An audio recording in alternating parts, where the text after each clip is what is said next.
All right, part one on how to service your Doona. Okay, here's stock. Ready? High speed. Here's serviced. Look at that. 1,000,000 times better.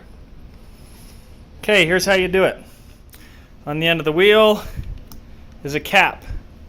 Use your screwdriver, a number 2, standard, pry the cap off. This is probably 10 millimeter, but I didn't know, so I just grabbed a adjustable wrench. Take this off.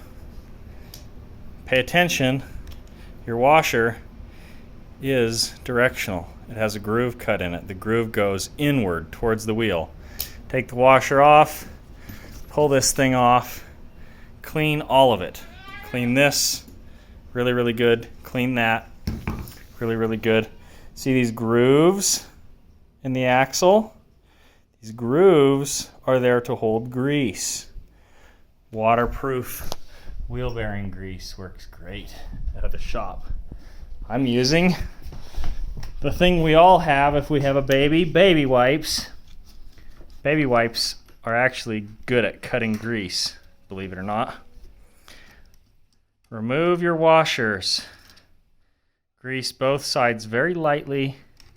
Grease the axle lightly. Reassemble. Enjoy high-speed wheels. Also, these pivot wheels can be disassembled too. See this button on the outside? Push that in and these pop out, and you want to grease those as well. These can be disassembled as well. Just an Allen head on each side.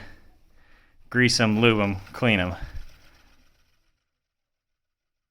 So much better.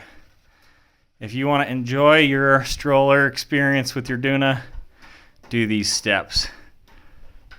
More advanced is you can pop these open and clean this as well. But for now, I'm just squirting a little bit of WD-40 in the cables, in the cable guides, like you do with a bike, to clean them and blow it out with some canned air, or in my case, shop air, and enjoy.